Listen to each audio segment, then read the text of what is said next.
안녕하세요. 저는 이천숙이라고 합니다. 정말 큰일 날 뻔했던 제 이야기 좀 들어주세요.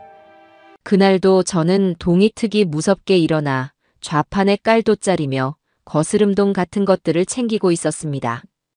평생을 동고동락해온 낡은 손수레에 몸을 기댄 채 잠시 숨을 고르는데 난데없이 요란한 경적 소리가 골목길의 새벽을 갈랐어요. 고개를 들어보니 번쩍이는 외제차 한 대가 제 낡은 빌라 앞에 위태롭게 서 있었습니다. 저 차는 제가 뼈 빠지게 번 돈으로 대출금을 갚아준 제 아들놈 손동우의 차였죠. 그리고 조수석 문이 열리더니 제 인생의 가장 큰 골칫덩어리인 며느리 배지현이 화사한 원피스 차림으로 내리더군요. 평소에는 명절은커녕 제 생일에도 전화 한 통 없던 아이가 이 새벽부터 무슨 행차일까요? 필시 제삿밥 얻어먹으러 온 귀신이 아니고서야 저럴 리가 없었습니다. 며느리는 손에 대문짝만한 과일 바구니를 들고 있었는데 그 모습이 어찌나 어색하고 가증스럽던지. 허영과 이기심으로 똘똘 뭉친 아이가 저렇게 값비싼 과일을, 그것도 자기 돈으로 샀을 리가 없죠. 댁에서 뜯어낸 돈으로 샀거나 아니면 더 큰 것을 뜯어내기 위한 미끼임이 분명했습니다. 어머니, 저 왔어요. 이렇게 이른 아침부터 죄송해요. 어머니 장사 나가시기 전에 꼭 배워야 할 것 같아서요. 어깨에 걸친 명품 가방을 고쳐 매며 현관으로 들어서는 폼이 마치 런웨이를 걷는 모델 같았습니다. 흙먼지 묻은 제 행색과는 어울리지 않는 모습이었죠. 저는 속으로 혀를 찼지만 겉으로는 무심한 척하며 퉁명스럽게 물었습니다. 무슨 바람이 불어서 여기까지 왔냐? 네가 올 때가 아닐 텐데. 그리고 그 차 소리 좀 어떻게 해봐라. 동네 사람들 잠 다 깨겠다. 제 말에 며느리는 금방이라도 눈물을 쏟을 것처럼 눈시울을 붉히더군요. 참 연기도 잘하는 아이였어요. 눈물 한 방울 없이 우는 법을 어디서 배웠는지 그 연기에 제 아들놈 손동우가 꼴딱 넘어갔으니 말입니다. 어머니, 왜 그렇게 말씀하세요? 제가 정말 잘못했어요. 아버님 돌아가시고 혼자 얼마나 외로우셨어요. 혼자 시장 일하시는 것도 힘드실 텐데 이제부터라도 제가 딸처럼 잘할게요. 그러면서 제 손을 덥석 잡는데 손톱에 붙인 번쩍이는 보석 장식이 제 거친 손등을 긁어댔습니다.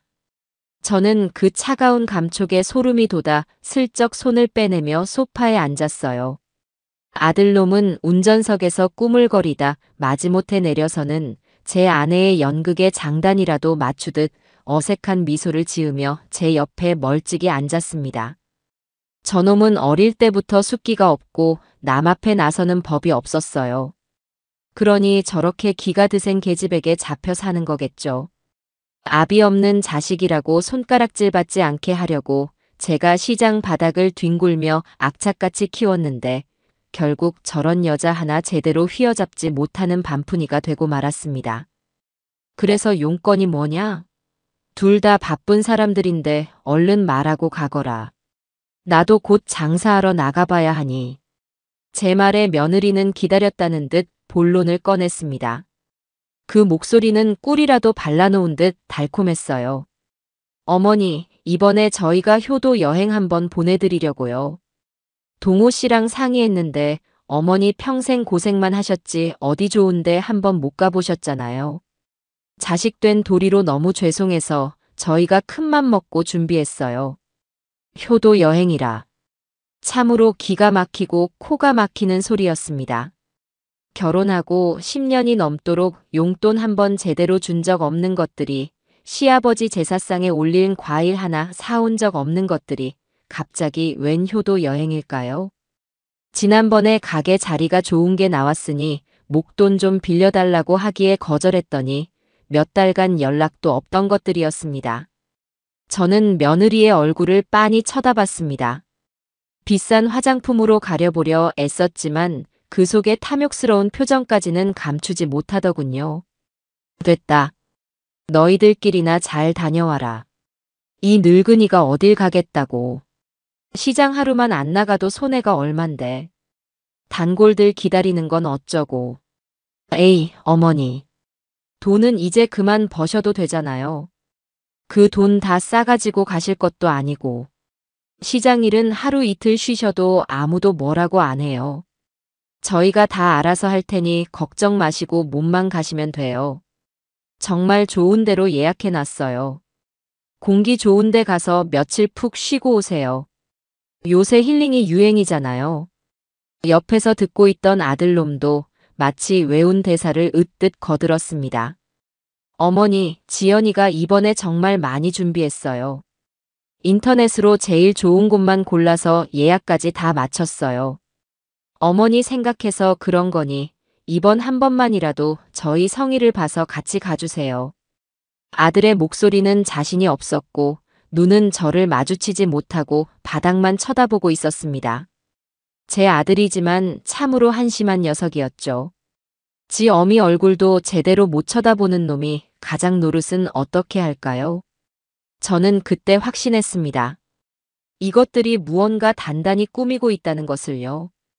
평생을 시장에서 온갖 인간 군상을 상대하며 살아온 제 눈을 속일 수는 없었습니다. 하지만 여기서 싫다고 버티면 이것들이 또 무슨 수작을 부릴지 알 수 없는 노릇이었죠. 늑대를 잡으려면 늑대굴로 들어가야 하는 법입니다. 차라리 판에 직접 뛰어들어 놈들의 패를 확인하는 편이 낫다고 판단했어요. 그렇게까지 말하는데 정 거절하기도 그렇구나. 니들 성의가 갸륵해서라도 한번 따라가 주마. 대신 올해는 안 된다. 딱 이틀이다. 주말 지나면 바로 돌아와야 한다. 제 허락에 며느리의 얼굴에 화색이 도는 것이 보였습니다. 마치 월척이라도 낚은 강태공의 표정이었어요. 너무 티나게 좋아하는 바람에 옆에 있던 아들놈이 슬쩍 팔꿈치로 찌를 정도였으니까요. 네, 어머니. 정말 잘 생각하셨어요. 그럼 모레 아침에 바로 출발하는 걸로 알게요. 짐은 제가 와서 싸드릴 테니 아무것도 신경 쓰지 마세요. 어머니는 그냥 푹 쉬고만 계시면 돼요. 그렇게 아들 내외는 서둘러 돌아갔습니다. 저는 텅 빈 거실에 홀로 남아 며느리가 두고 간 과일 바구니를 쳐다봤어요. 겉은 번지르르한 수입 과일들로 가득했지만 아래쪽에는 이미 무르기 시작한 값싼 과일들이 교묘하게 숨겨져 있었습니다.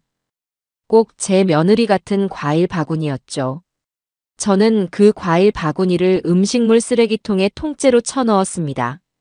저런 걸 먹고 탈이라도 나면 놈들의 계획에 놀아나는 꼴이 될 테니까요. 약속한 날이 되자 며느리는 아침 일찍부터 콧노래를 부르며 저희 집으로 들이닥쳤습니다. 그러고는 제 방으로 들어가 제 옷장을 열어젖히더군요. 어머니, 짐은 제가 다 쌀게요. 어머니는 편하게 앉아만 계세요. 여행 가기 전에 피곤하시면 안 되잖아요. 저는 못 이기는 척 소파에 앉아 며느리의 행동을 유심히 지켜봤습니다. 며느리는 제 옷장을 뒤지더니 가장 낡고해진 옷가지 몇 개만 꺼내 낡은 여행 가방에 쑤셔 넣기 시작했어요. 제가 시장 갈 때 입는 몸빼 바지에 목이 다 늘어난 티셔츠, 무릎 나온 추리닝 바지 따위를 말입니다. 얘야, 그래도 여행 가는데 옷이 그게 뭐냐? 저기 장롱 안에 있는 작년에 네 아들이 사준 고운 옷으로 가져가야지. 제 말에 며느리는 호들갑을 떨며 손사래를 쳤습니다. 아유, 어머니. 좋은 데는 옷 편하게 입고 가야죠. 비싼 옷 입고 가면 불편하기만 해요. 그리고 혹시라도 뭐 묻으면 어떡해요. 세탁비도 비싼데. 제가 일부러 활동하기 편한 옷으로만 챙기는 거예요. 다 어머니 생각해서 그러는 거죠. 말은 참으로 청산유수였습니다. 하지만 며느리의 손은 어느새 제 화장대 서랍으로 향하고 있었어요.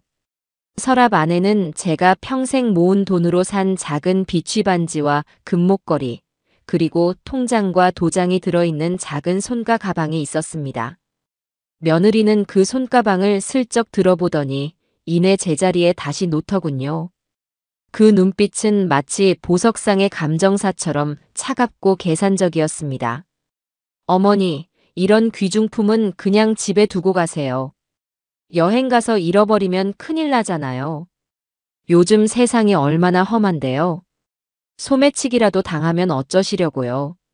제가 서랍 깊숙이 잘 모셔둘게요. 그래도 혹시 모르니 몸에 지니고 가는 게 낫지 않겠냐? 돈 쓸 일이 있을지도 모르잖니. 아니에요, 어머니. 여행 경비는 저희가 다 알아서 할 건데, 어머니 돈이 왜 필요해요? 그냥 아무 걱정 마시고 따라오시기만 하면 된다니까요. 그러면서 며느리는 제게 낡아빠진 시장 가방 하나를 건넸습니다. 그 안에는 달아빠진 손수건 한 장과 1,000원짜리 몇 장이 전부였어요.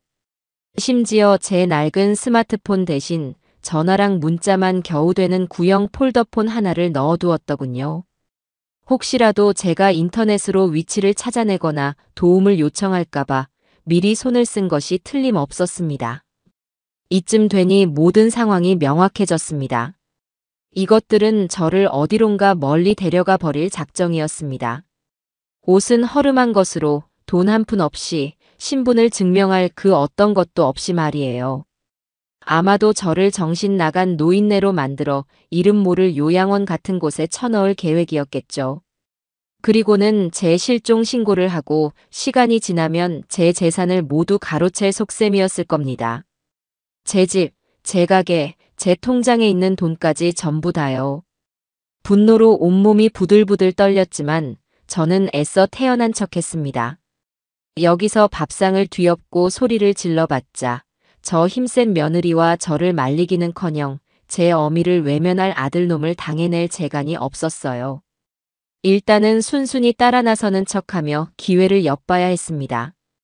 탈출할 기회, 그리고 이 모든 것을 되갚아줄 기회를요. 그래, 네가 알아서 하니 편하고 좋구나. 늙으면 자식한테 의지해야지 별 수 있겠니. 덕분에 내가 호강 한번 해보겠네. 제 말에 며느리는 만족스러운 미소를 지었습니다. 모든 것이 자기 뜻대로 되어가고 있다고 생각했겠죠. 어리석은 것. 이 이천수기가 어떤 사람인지 시장 바닥에서 산전수전 공중전까지 다 겪으며 살아남은 잡초 같은 인생이라는 걸 아직 모르는 모양이었습니다. 저는 속으로 칼을 갈며 이것들에게 제 인생을 호락호락 내어주지 않으리라 굳게 다짐했습니다. 그렇게 저의 수상하고도 위험한 효도 여행이 놈들의 탐욕과 저의 복수심을 싣고 마침내 막을 올렸습니다. 차에 오르자마자 등 뒤로 문이 쿵 하고 닫히는 소리가 마치 감옥 문이 닫히는 소리처럼 섬뜩하게 들렸습니다. 출발하기 전까지 제 앞에서 온갖 애교를 떨던 며느리 배지현은 운전석에 앉은 제 아들놈에게 턱짓을 하는 것으로 모든 대화를 대신했어요. 효도 여행의 설렘 같은 건 애초에 있지도 않았지만 차 안의 공기는 예상보다 훨씬 더 차갑고 무거웠습니다. 저는 뒷좌석 가운데에 뻣뻣하게 앉아 아무 말 없이 창밖만 바라보는 척했습니다. 하지만 제 모든 신경은 앞 좌석에 앉은 두 인간의 일거수일투족을 향해 곤두서 있었죠. 차는 제가 아는 길을 한참이나 달리다 어느 순간부터 낯선 국도로 접어들기 시작했습니다.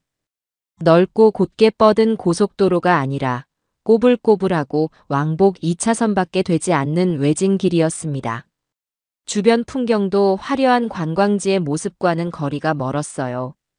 세련된 건물들은 사라지고 낡은 슬레이트 지붕을 얹은 농가와 듬성듬성 자리한 논밭만이 스산하게 스쳐 지나갔습니다.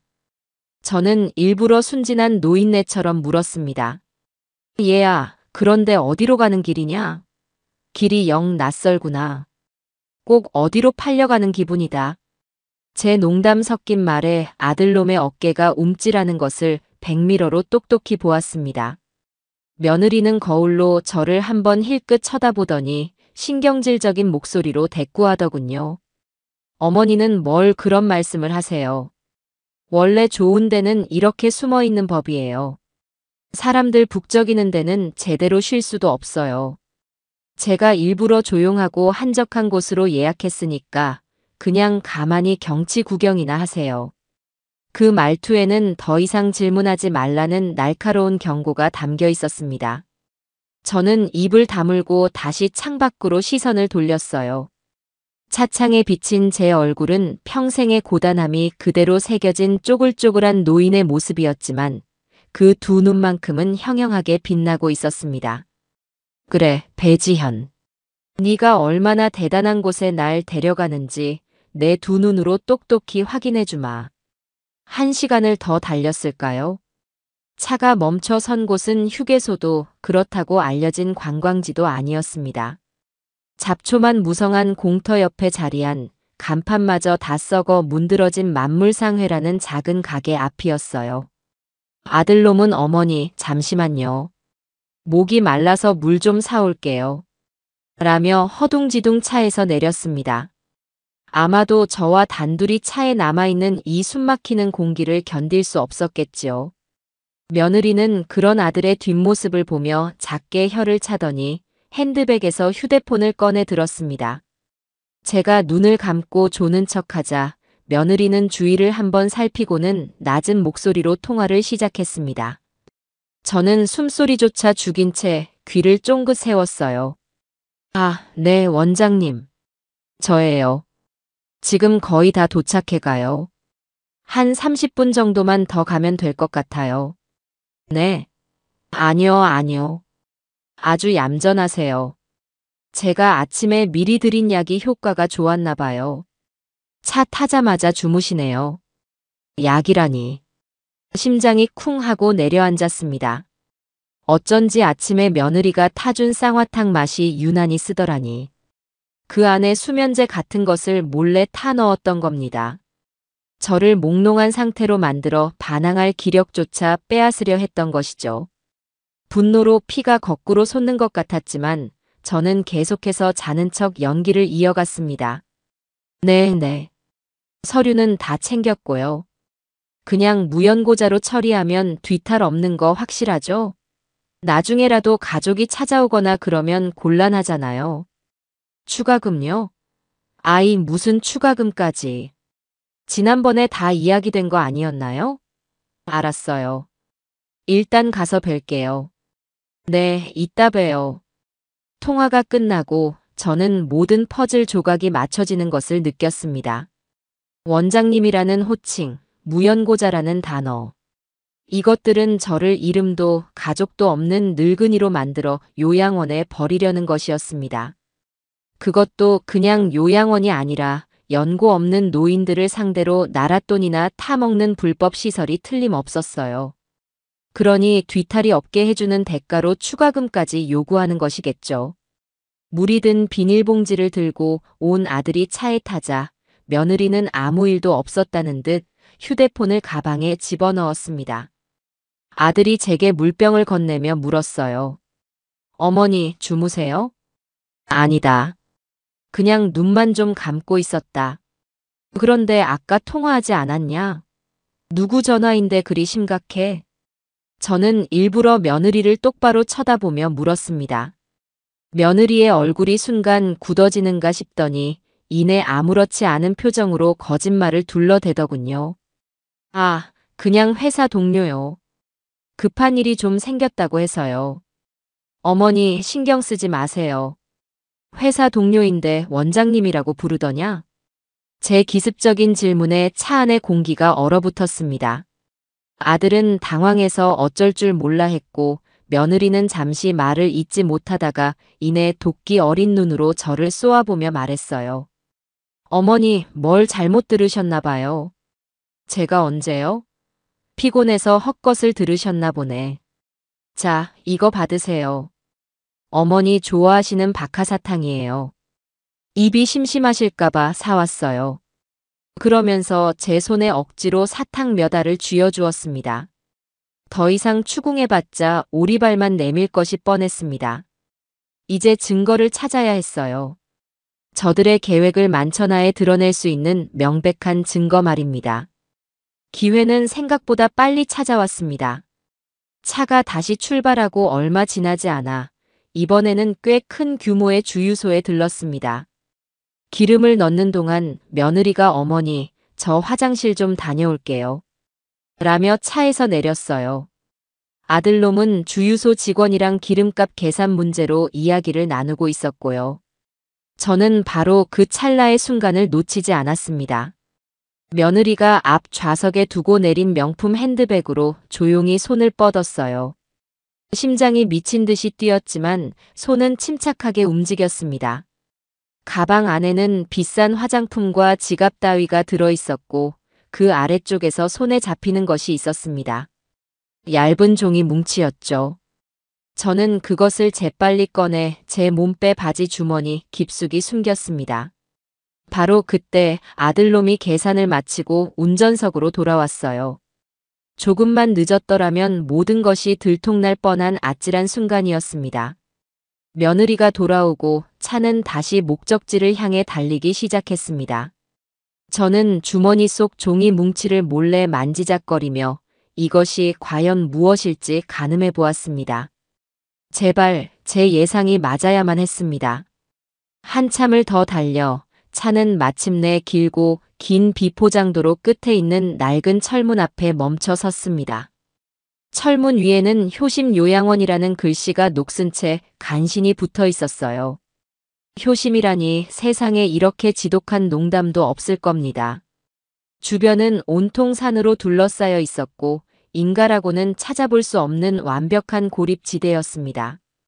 한번 들어가면 제 발로는 절대 빠져나올 수 없는 곳이었죠.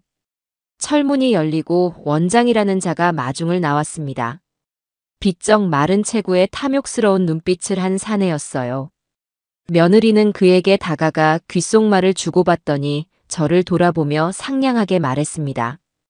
어머니, 여기가 저희가 예약한 숙소예요. 공기 정말 좋죠? 며칠 푹 쉬시다 가세요. 며칠이 평생이 될 것이라는 걸 저는 이미 알고 있었습니다. 저는 차에서 내리지 않고 버텼습니다. 마지막 발악이라도 해야 했어요. 싫다. 나는 이런 흉흉한 곳에서 단 하루도 묵고 싶지 않다. 당장 날 집으로 데려다 주거라. 어머니, 또 왜 그러세요?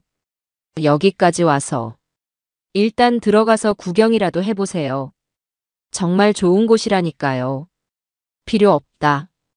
여기가 니들이 말한 효도 여행지냐? 내 눈에는 사람 잡아먹는 귀신 소굴로밖에 안 보인다. 동호야, 너도 한마디 해봐라.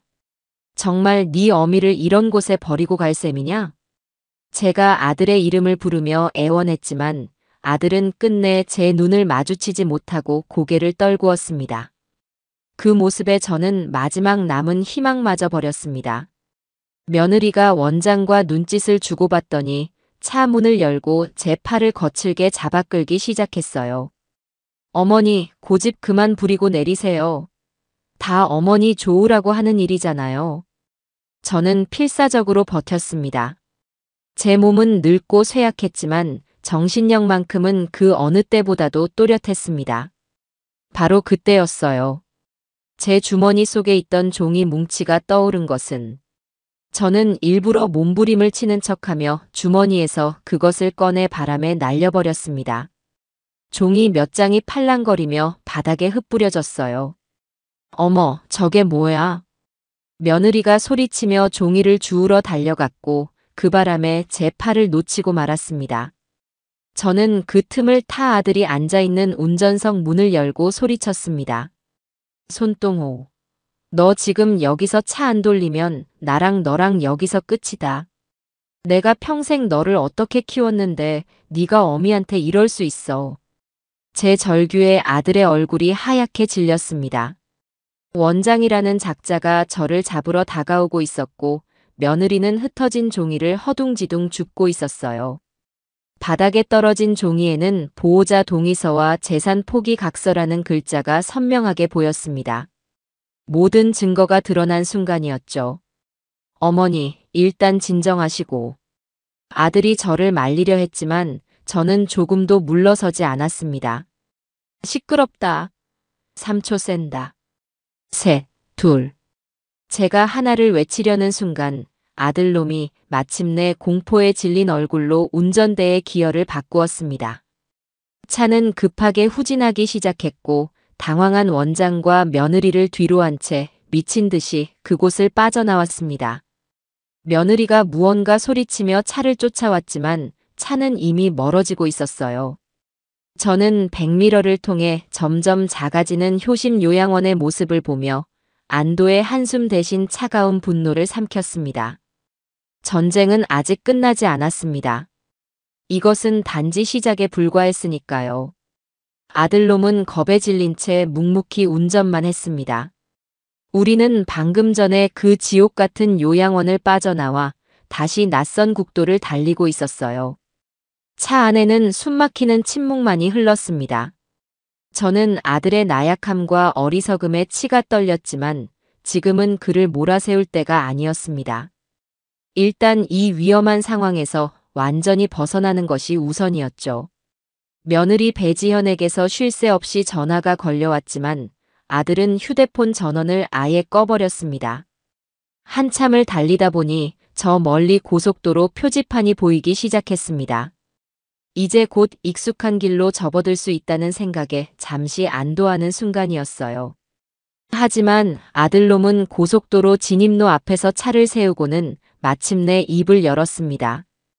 어머니, 이걸 어떻게 해야 할지 모르겠어요. 지연이한테 전화도 해봐야 하고. 일단 저기 휴게소에 잠시만 들렀다 가면 안 될까요? 머리가 너무 복잡해서 운전을 못하겠어요. 아들의 목소리는 심하게 떨리고 있었습니다. 저는 아들의 제안을 받아들이기로 했습니다. 어차피 지금 이 상태의 아들을 데리고 서울까지 가는 것은 무리였고 제게도 앞으로의 계획을 정리할 시간이 필요했어요. 그리고 어쩌면 이 휴게소가 제게 새로운 기회가 될 수도 있겠다는 생각이 번뜩 스쳤습니다. 차가 넓은 휴게소 주차장으로 들어섰습니다. 주말이라 그런지 휴게소는 여행을 떠나는 가족들과 단체 관광객들로 무척이나 붐볐어요. 아들은 주차장 가장 구석진 곳에 차를 세웠습니다. 아마도 다른 사람들 눈에 띄고 싶지 않았겠지요. 차에서 내린 아들은 담배를 빼어 물고는 어디론가 터벅터벅 걸어갔습니다. 제게는 한마디 말도 없이요. 저는 그런 아들의 뒷모습을 차갑게 바라보다가 제게 주어진 이 절호의 기회를 어떻게 활용할지 머리를 굴리기 시작했습니다. 이대로 아들의 차를 타고 집으로 돌아가는 것은 최악의 선택이었습니다. 집에 돌아가면 며느리가 또 어떤 계략을 꾸며 저를 올가맬지 몰랐어요. 아들은 결국 제 편이 되어주지 못할 테고요. 저는 제 힘으로 이 상황을 완벽하게 끝내야만 했습니다. 저는 차에서 내려 휴게소 건물 쪽으로 걸어갔습니다. 일단 저를 버리려 했던 증거물, 즉 보호자 동의서와 재산 포기 각서부터 안전하게 확보해야 했어요.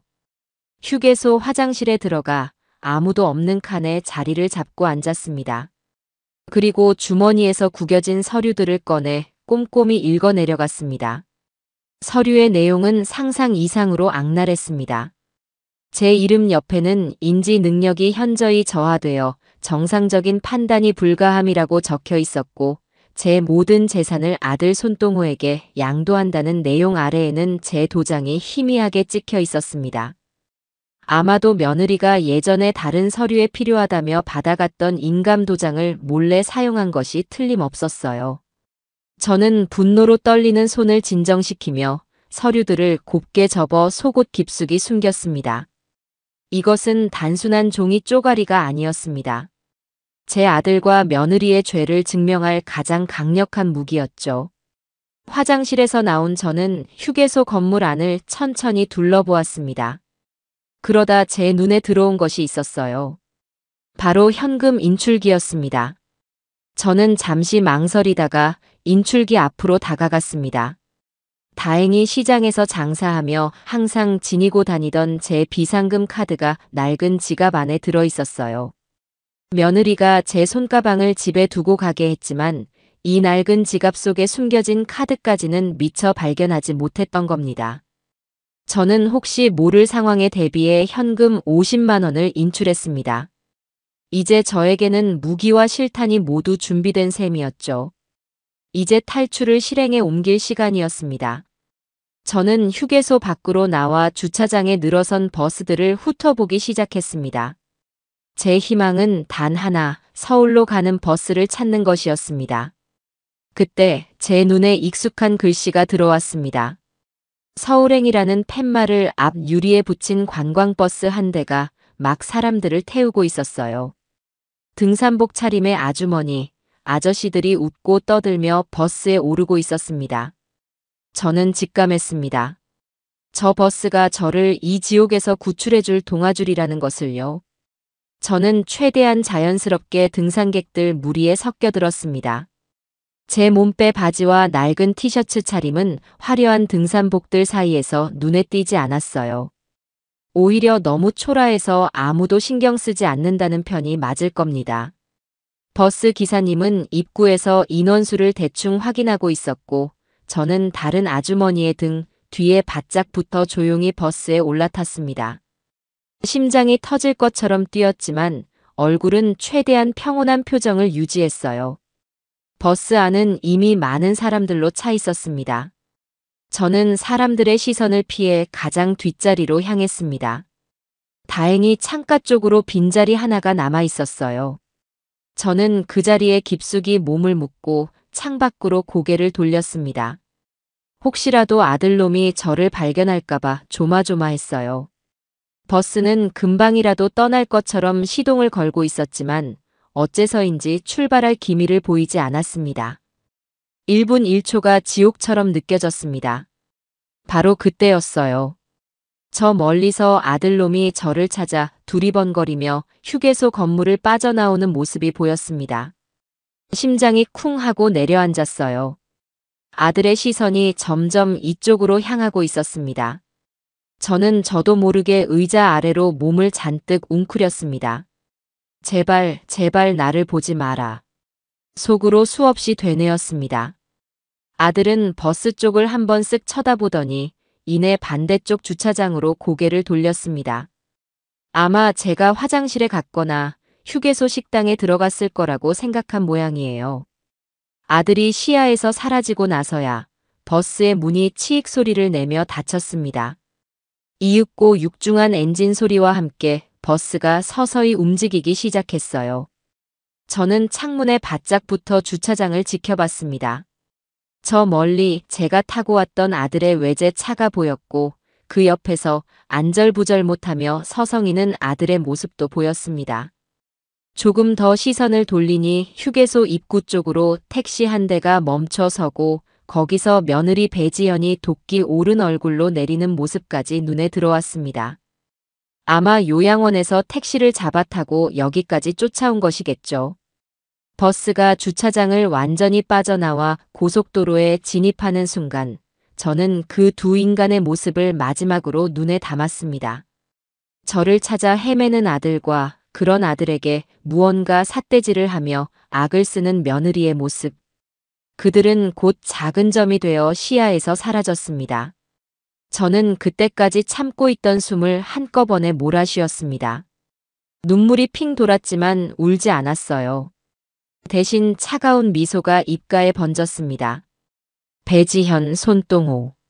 너희들은 끝났다.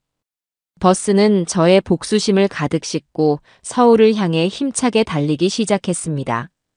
서울행 관광버스의 뒷자리에 몸을 싣고 오는 내내 제 머릿속은 수만 가지 생각으로 들끓었습니다. 창밖으로는 익숙한 풍경들이 빠르게 스쳐 지나갔지만 제 눈에는 아무것도 들어오지 않았어요. 지금 제게 중요한 것은 지나간 과거에 대한 슬픔이나 분노가 아니었습니다. 앞으로 어떻게 이 전쟁에서 이길 것인가, 그 전략을 짜는 것뿐이었죠. 휴게소에서의 성공적인 탈출은 제게 한 가지 확실한 교훈을 주었습니다. 저들에게 감정적으로 맞서 싸우는 것은 어리석은 짓이라는 것을요. 철저하게 이성적으로 그리고 법적으로 저들을 무너뜨려야 했습니다. 버스는 서울의 한 복잡한 사거리 근처에 사람들을 내려주었습니다. 함께 버스를 타고 온 등산객들은 각자 갈 길을 찾아 흩어졌고 저는 순식간에 거대한 도시의 미아처럼 홀로 남겨졌습니다. 허름한 옷차림에 늙은이를 신경 써주는 사람은 아무도 없었죠. 하지만 저는 외롭거나 두렵지 않았습니다. 오히려 제 마음은 그 어느 때보다도 단단하고 차가웠어요. 일단 집으로 돌아가는 것이 급선무였습니다.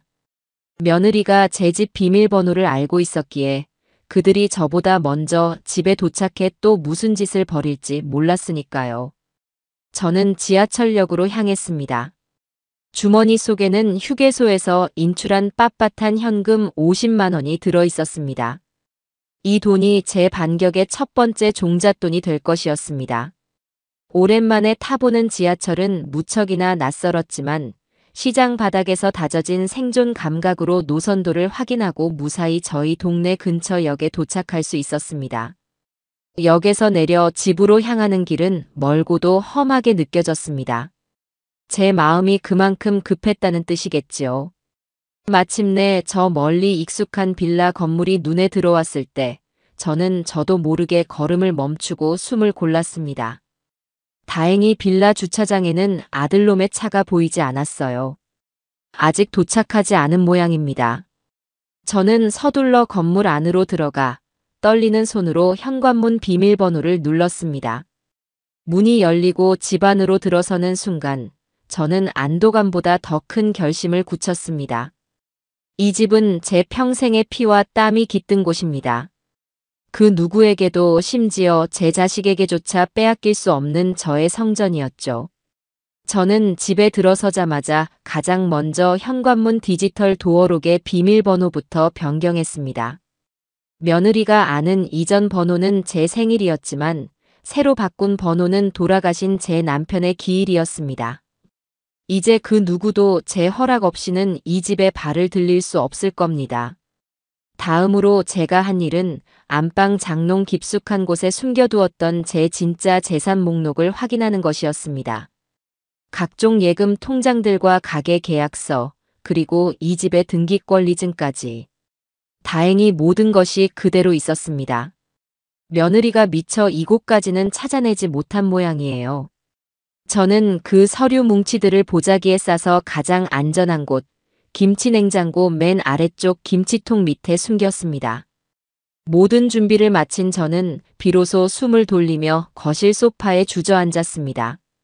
그때부터 며느리와 아들에게서 번갈아가며 전화가 오기 시작했습니다. 저는 전화를 받지 않았습니다. 대신 그들이 남기는 애타는 음성 메시지를 하나도 빠짐없이 들어가며 그들의 심리 상태를 파악했습니다. 처음에는 걱정하는 척하더니 시간이 지날수록 점점 본색을 드러내더군요. 어머니, 어디 계세요?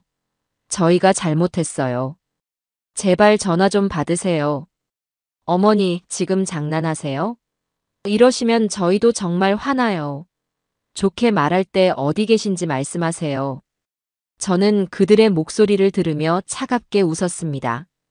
이제 저들에게 끌려다닐 일은 없을 겁니다. 앞으로는 제가 짜놓은 판 위에서 저들이 놀아나게 될 테니까요. 저는 저를 도와줄 가장 확실한 아군에게 전화를 걸었습니다. 시장에서 저와 평생을 함께해온 친구, 오말순 여사였어요. 말순이는 저처럼 억척스럽게 살아온 과부였고 그 누구보다 의리가 있는 친구였습니다. 여보세요? 천숙이냐? 너 가게도 안 나오고 무슨 일이야? 내가 얼마나 걱정했는데. 말순아, 나 좀 도와줘라. 내게 아주 큰일이 생겼다. 저는 자초지종을 모두 설명했습니다. 아들 내외가 저를 요양원에 버리려 했던 일부터 휴게소에서 극적으로 탈출한 이야기까지. 모든 이야기를 들은 말순이는 전화기 너머에서 불같이 화를 냈습니다. 뭐? 그 인간 같지도 않은 것들이 그런 짓을 벌였다고? 당장 내 앞에 데려와. 내가 그년 놈들 머리끄덩이를 다 뽑아버릴 테다. 진정해라 말순아. 내가 전화한 건 화풀이해달라고 한 게 아니야. 네 도움이 필요해서 그런다. 저는 말순이에게 제 계획을 설명했습니다. 변호사를 선임해서 법적으로 대응하고 싶다고요. 말순이는 잠시 제 이야기를 듣더니 이내 단호한 목소리로 말했습니다. 잘 생각했다. 그런 것들은 법으로 다스려야 해. 마침 내 사촌동생 남편이 변호사인데 아주 독사 같은 인간이야. 돈 문제는 기가 막히게 처리한다고 소문이 자자하지. 내가 당장 연결해 줄게. 너는 아무 걱정 말고 그 인간 만나서 상담부터 받아봐. 말순이는 그 자리에서 바로 변호사에게 연락해 주었고, 저는 다음 날 오전에 변호사 사무실에서 만나기로 약속을 잡았습니다. 전화를 끊고 나니 막막했던 눈앞에 희미하게나마 길이 보이기 시작하는 것 같았습니다. 그날 밤, 저는 뜬 눈으로 밤을 새웠습니다. 그리고 결심했어요. 단순히 재산을 지키는 것에서 끝내지 않겠다고. 저를 기만하고 버리려 했던 그 죄를 반드시 묻겠다고요. 아들이라는 연은 이미 제 손으로 끊어낸 지 오래였습니다. 이제 남은 것은 오직 냉정한 심판뿐이었습니다. 다음 날 아침, 저는 평생 입어본 적 없는 가장 좋은 옷을 꺼내 입고 속옷에 숨겨두었던 증거 서류들을 품에 안은 채 집을 나섰습니다. 제 인생을 건 마지막 전쟁터로 향하는 장수의 심정이 이러했을까요? 두려움은 없었습니다. 오직 차가운 결의만이 제 온몸을 감싸고 있었습니다. 다음 날 아침, 저는 남편의 유일한 유품인 낡은 손목시계를 차고 집을 나섰습니다. 앞으로 벌어질 싸움에서 그이가 제 곁을 지켜주리라는 믿음 때문이었습니다. 말순이가 소개해준 변호사의 이름은 독고진, 이름부터가 외롭고 단단하게 싸워나갈 제 운명을 예고하는 것 같았죠. 그의 사무실은 금방이라도 무너질 듯한 낡은 상가 건물 3층. 계단을 오를 때마다 삐걱거리는 소리가 제 불안한 심정을 대변하는 듯했습니다. 하지만 사무실 문을 열고 들어선 순간 저는 그곳이 보통 장소는 아님을 직감했습니다. 사무실은 화려함과 거리가 멀었지만 창가에는 기품 있는 난초가 고고하게 피어 있었고 벽면을 가득 채운 낡은 법률 서적들은 방대한 지식의 숲을 이루고 있었습니다. 그 모든 것의 중심에 독고진 변호사가 앉아 있었죠.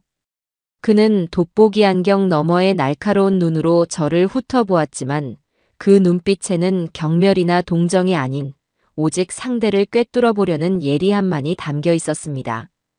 그는 제 행색이나 주눅든 태도에 대해 한마디도 묻지 않았습니다. 그저 따뜻한 차 한 잔을 제 앞에 놓아주며 낮은 목소리로 말했죠. 어머님, 처음부터 끝까지. 아주 사소한 것이라도 좋으니 전부 다 말씀해 주십시오. 그래야만 제가 어머님의 칼이 되어드릴 수 있습니다. 그 말에 저는 얼어붙었던 마음이 조금은 녹아내리는 것을 느꼈습니다. 저는 제 인생 전부를 이야기하기 시작했습니다. 새벽 시장에서 생선을 팔아 아들을 키워냈던 젊은 시절의 이야기, 남편과 사별하고 홀로 가게를 지켜왔던 이야기, 아들이 결혼한 후 며느리에게 시달려왔던 서러운 세월까지. 제 이야기는 한편의 구슬픈 신세 타령이었지만 독고진 변호사는 단 한 번도 말을 끊거나 지루한 기색을 내비치지 않았습니다. 그는 마치 의사가 환자를 진찰하듯 제 이야기 속에서 사건의 핵심과 등장인물들의 성격, 그리고 그들의 약점을 정확히 파악하고 있었습니다. 마침내 제가 품속에서 보호자 동의서와 재산 포기 각서를 꺼내 책상 위에 올려놓았을 때 그의 눈이 처음으로 번뜩였습니다. 그는 장갑이라도 낄 것처럼 조심스러운 손길로 서류를 집어들고 한 글자 한 글자 꼼꼼히 읽어내려갔습니다. 이건 괴물들이 남긴 발자국이군요. 아주 결정적이고 아주 추악한 증거물입니다. 어머님, 정말 대단하십니다. 보통 사람이라면 이런 위급한 상황에서 정신을 놓아버렸을 텐데 이걸 챙길 생각을 하셨다니. 이미 이 싸움의 절반은 이기신 겁니다. 그는 서류를 꼼꼼히 살핀 뒤 제게 앞으로의 싸움이 어떻게 진행될 것인지 명쾌하게 설명해 주었습니다. 그의 목소리에는 한치의 망설임도 없었어요. 그는 법률 용어를 늘어놓는 대신 제가 이해하기 쉽도록 전쟁에 비유하여 설명했습니다. 우선 적군이 우리 성 안으로 쳐들어오지 못하게 성문을 걸어 잠가야 합니다. 그것이 바로 접근금지 가처분 신청입니다. 법원의 명령으로 아드님과 며느님이 어머님 댁 100m 이내로 접근하는 것을 막는 겁니다. 다음으로 적에게 빼앗긴 영토를 되찾아야 합니다. 아드님 명의로 되어 있는 그 집, 부담부 증여의 의무를 이행하지 않았음을 근거로 증여 무효 소송을 진행하여 반드시 되찾아올 것입니다. 마지막으로 적장을 포획하여 단두대에 세워야 합니다. 존속 유기 미수, 사문서 위조, 사기 미수. 엮을 수 있는 모든 죄목을 엮어 그들을 법의 심판대에 세울 겁니다. 그러려면 결정적인 증거가 하나 더 필요합니다. 그들이 어머님을 버린 뒤 어머님의 재산을 처분하려고 했다는 구체적인 증거 말입니다. 그 증거를 제가 어떻게 찾아야 합니까? 그건 제가 미끼를 던져서 유인할 테니 어머님께서는 지금부터 제가 시키는 대로만 하시면 됩니다. 일종의 연극이라고 생각하시면 쉬울 겁니다. 어머님께서는 세상에서 가장 불쌍하고 혼란스럽고 자식에게 버림받아 정신이 오락가락하는 노인 역할을 맡아주셔야 합니다. 하실 수 있겠습니까? 변호사의 계획을 듣고 저는 잠시 망설였습니다. 평생을 시장 바닥에서 그 누구에게도 고개 숙이지 않고 꼿꼿하게 살아온 제가 그런 나약하고 비참한 연기를 해야 한다는 것이 자존심 상하기도 했어요. 하지만 이내 마음을 굳혔습니다. 이것은 자존심의 문제가 아니라 생존의 문제였습니다. 저는 변호사의 사무실을 나와 곧장 제 인생 최후의 연극을 시작했습니다. 저는 공중전화로 달려가 일부러 수신자 부담으로 며느리에게 전화를 걸었습니다. 제가 돈 한 푼 없는 절박한 상황임을 암시하기 위한 첫 번째 장치였죠. 신호가 몇 번 가기도 전에 며느리가 득달같이 전화를 받았습니다. 어머니 맞으세요? 지금 어디 계세요? 저희가 얼마나 찾았는 줄 아세요? 목소리는 다급했지만 그 속에는 걱정이 아닌 초조함과 짜증이 가득했습니다. 저는 변호사가 알려준 대로 일부러 목소리를 심하게 떨며 말했습니다. 목소리가 잘 나오지 않아 헛기침을 몇 번이나 한 뒤에야 겨우 입을 뗄 수 있었어요. 나다 얘야, 내가 지금 어딘지를 모르겠다. 춥고 배고프고 여기가 어디냐? 온통 산만 보이고 무섭구나. 산이요? 그게 무슨 소리예요? 똑바로 좀 말씀해 보세요. 마지막으로 기억나는 곳이 어디예요? 며느리의 목소리가 날카로워졌습니다. 저는 최대한 불쌍하게 기억이 오락가락하는 사람처럼 연기했습니다. 아까 너희들이랑 갔던데 그 좋은 데 근처인 것 같다. 너희들이 날 데려다 준다고 했잖니. 공기 좋은 곳 내가 차에서 잠시 내렸는데 너희들이 그냥 가버렸잖니. 내가 길을 잃었나 보다. 배도 고프고 무서워서 한 발짝도 못 움직이겠다. 저는 제 말에 며느리가 어떤 반응을 보일지 숨죽여 기다렸습니다. 전화기 너머로 아들놈과 무언가 다급하게 상의하는 소리가 들려왔어요. 이 늙은이가 진짜 정신이 나갔나 봐. 어떡할 거야 당신. 가서 데려와야 하는 거 아니야? 같은 말들이 희미하게 들려왔습니다. 잠시 후 며느리가 다시 전화를 받았지만 그 목소리는 아까보다 훨씬 더 차가워져 있었습니다. 어머니, 정말 그 요양원 근처에 계신 거 맞아요? 거짓말 하시는 거 아니고요? 저희가 거기를 다 뒤졌는데 어머니 그림자도 못 봤다고요. 거짓말이라니. 이 늙은이가 지금 얼어 죽게 생겼는데 거짓말이 나오겠냐. 산속에 있는 낡은 정자 같은 데 앉아 있다. 어서 와서 날 좀 데려다다오. 내가 다 잘못했다. 너희들 말대로 거기서 조용히 살 테니 제발 흑흑. 저는 끝내 울음까지 터뜨렸습니다. 제 서러운 연기에 며느리가 마침내 미끼를 문 것 같았습니다. 알았어요. 일단 거기서 아무데도 가지 말고 꼼짝 말고 계세요. 저희가 지금 바로 그쪽으로 갈 테니까. 아셨죠? 끊지 말고 계속 전화기 들고 계세요. 전화는 그렇게 끊겼습니다. 저는 차가운 미소를 지으며 수화기를 내려놓았습니다. 어리석은 것들. 제가 정말 그 춥고 외진 산골짜기에서 자기들을 기다리고 있을 거라고 믿는 모양입니다. 그들이 헛걸음을 하며 시간을 낭비하고 있을 동안 저는 변호사와 함께 법원으로 향했습니다. 접근금지 가처분 신청 서류를 접수하기 위해서였죠. 법원의 일처리는 신속했습니다. 제 진술과 증거 서류가 명백했기에 신청은 일사천리로 받아들여졌고 바로 다음 날 아침 법원 집행관이 저희 집 현관문에 점유, 이전 및 접근 금지를 명시하는 붉은색 경고장을 붙였습니다. 한편 제 아들과 며느리는 두 번째 허탕을 친 채 분노와 피로에 젖어 서울로 돌아왔을 겁니다. 몇 시간을 달려 도착한 요양원 근처의 산속에는 낙엽 말고는 아무것도 없었을 테니까요. 그들은 제가 거짓말을 했다는 사실에 분노하면서도 한편으로는 제가 정말 그 산속에서 실족이라도 하여 죽어버렸으면 좋겠다는 잔인한 생각도 했을 겁니다. 그들이 지친 몸을 이끌고 제 집 앞에 도착했을 때 그들을 맞이한 것은 굳게 닫힌 현관문과 그 위에 붙은 서슬퍼런 법원의 경고장이었겠죠. 저는 집안에서 CCTV 화면을 통해 그들의 표정을 똑똑히 지켜보았습니다. 경고장을 발견한 며느리의 얼굴은 분노로 시뻘겋게 달아올랐고 아들놈은 그 자리에 주저앉아 망연자실한 표정을 지었습니다. 그제야 그들은 깨달았을 겁니다. 자신들이 쫓던 것이 길 잃은 늙은 양이 아니라 교활한 덫을 놓은 늙은 호랑이였다는 사실을요. 며느리는 분을 이기지 못하고 현관문을 발로 차며 악을 쓰기 시작했습니다. 이천숙, 문 열어. 당장 나오지 못해. 이게 다 무슨 짓이야. 늙어서 노망이 났어. 어디서 법 가지고 장난질이야.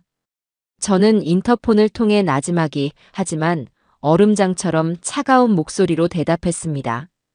여긴 이제 너희들이 올 곳이 아니다. 법원에서 붙인 경고장도 못 읽었느냐? 대한민국 법이 우습게 보이니? 당장 내 집 앞에서 사라지지 않으면 경고장 훼손 및 접근금지 명령 위반으로 경찰에 신고하겠다. 신고. 웃기지 마. 여기가 어디라고 네가 우리를 막아.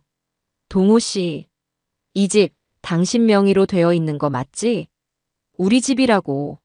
당장 문 열라고 해. 며느리의 성화에 아들놈이 힘없는 목소리로 인터폰에 대고 말했습니다. 그의 목소리는 죄책감과 두려움으로 심하게 떨리고 있었습니다. 어머니, 제발 이러지 마세요. 저희가 다 잘못했어요. 제가 지연이 데리고 가서 무릎 꿇고 빌게요. 일단 문 좀 열고 이야기로 풀어요. 네. 저희가 정말 죽을 죄를 지었습니다. 이야기. 너랑은 할 이야기 없다. 네 어미를 산채로 내다 버리려던 놈이랑 무슨 이야기를 하겠니? 그리고 이 집, 곧 내 이름으로 다시 돌아올 거다. 증여 무효 소송장, 곧 너희 집으로 배달될 테니 기다리고 있거라.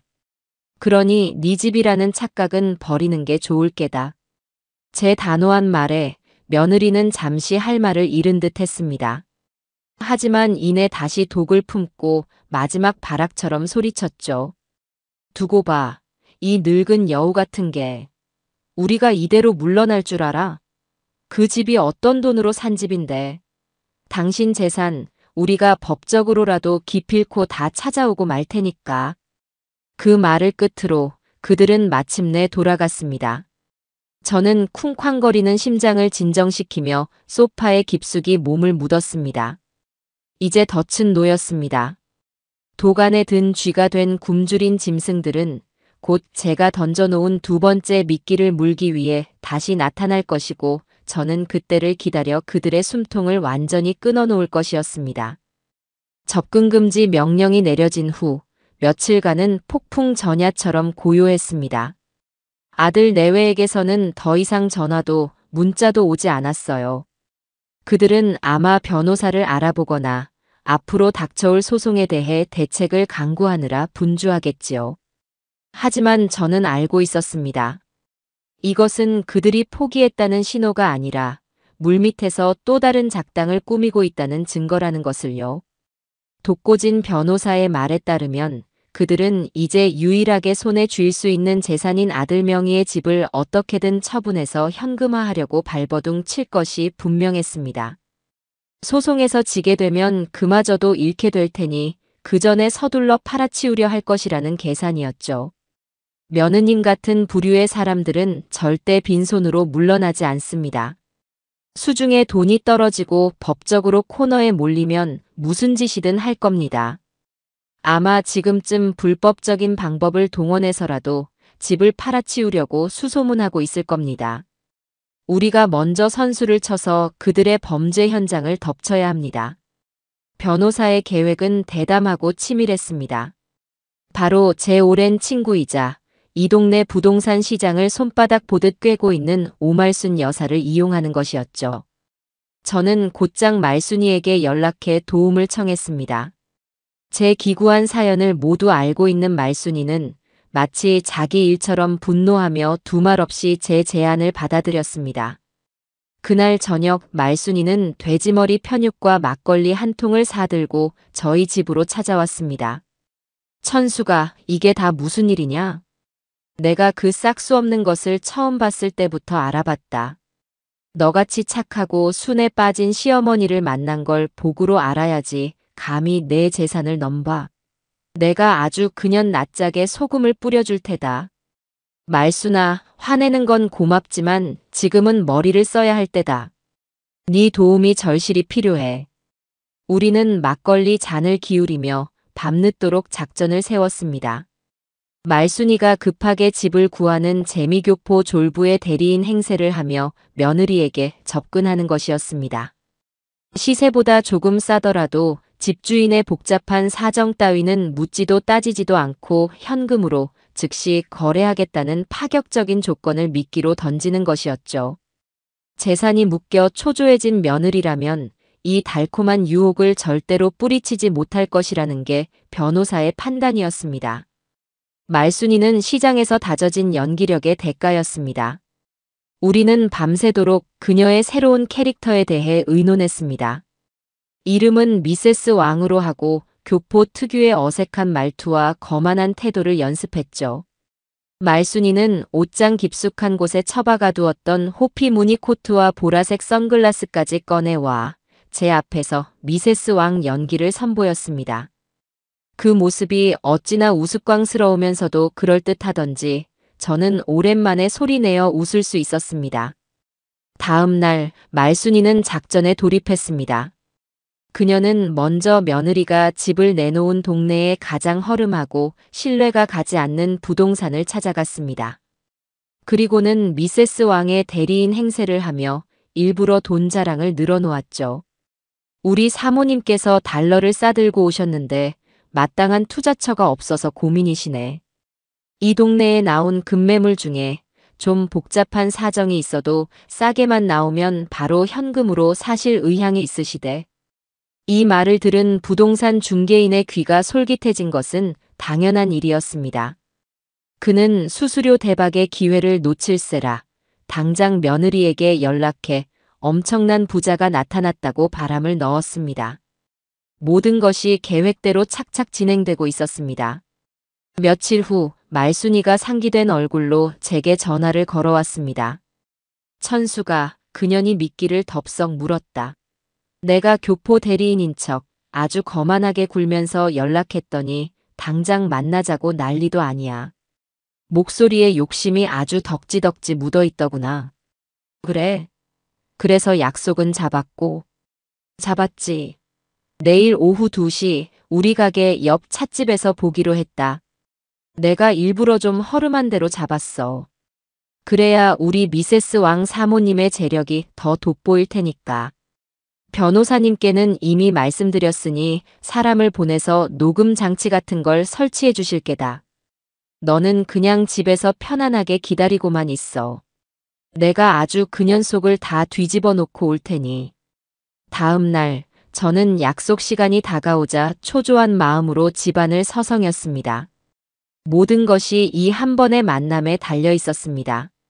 만약 며느리가 의심하고 다른 마음을 품기라도 한다면 모든 계획이 수포로 돌아갈 수도 있었으니까요. 저는 거실에 앉아 변호사가 미리 연결해준 소형 수신기를 통해 찻집의 상황을 실시간으로 듣고 있었습니다. 약속 시간이 되자 찻집 문이 열리는 소리와 함께 며느리와 아들의 목소리가 들려왔습니다. 제 심장이 쿵쾅거리기 시작했어요. 이윽고 말순이의 목소리, 아니, 미세스 왕의 대리인 목소리가 들려왔습니다. 두 분이시네. 진명이는 남편분 앞으로 되어 있다면서요. 그런데 왜 부인께서 이렇게 나서시는지 모르겠네. 우리 사모님은 좀 복잡한 걸 싫어하셔서. 말순이의 도도한 선제 공격에 며느리가 당황한 듯 아양을 떠는 목소리로 대답했습니다. 아이고 대리인님. 저희 남편이 좀 숫기가 없어서요. 집안의 모든 대소사는 제가 다 알아서 처리하거든요. 걱정 마세요. 말순이는 계속해서 며느리를 떠보았습니다. 마치 취조하는 형사처럼 예리하고 집요하게요. 그런데 제가 듣기로는 이 집 원래 시어머님 소유였다면서요? 지금 시어머님은 어디 계시고 이 집을 파는 것에 동의는 하셨나요? 나중에라도 문제가 생기면 곤란합니다. 저희는 현금으로 바로 거래하는 대신 깨끗한 물건을 원해서요. 그러자 며느리는 기다렸다는 듯이 주변을 한번 살피고는 아주 은밀한 목소리로 거짓말을 늘어놓기 시작했습니다.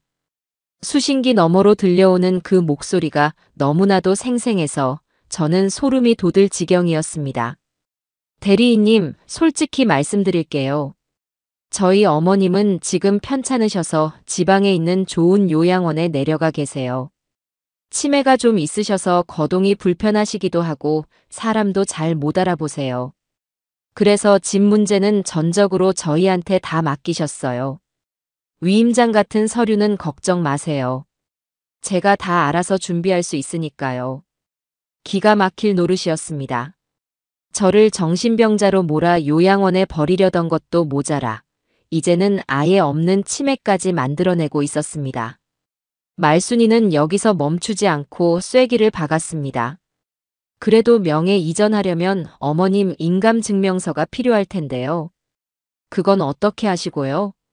며느리는 잠시 망설이는 듯 하더니 이내 결심한 듯 목소리를 더욱 낮추어 속삭였습니다. 그 목소리는 탐욕과 범죄의 속삭임이었습니다. 대리인님, 사실 저희가 돈이 좀 급해서 그래요. 시어머니 도장, 제가 가지고 있거든요. 솔직히 요즘 세상에 돈이면 안 되는 게 어디 있나요? 동사무소에 아는 사람 하나만 있으면 인감증명서 하나 떼는 거 일도 아니에요. 수수료만 좀 넉넉하게 챙겨주시면 제가 아무 문제 없게끔 완벽하게 서류 처리해 드릴 수 있어요. 그러니 가격만 좀 잘 쳐주세요. 모든 것이 녹음되고 있었습니다. 며느리는 제 발로 불구덩이 속으로 걸어 들어온 것이나 다름없었죠.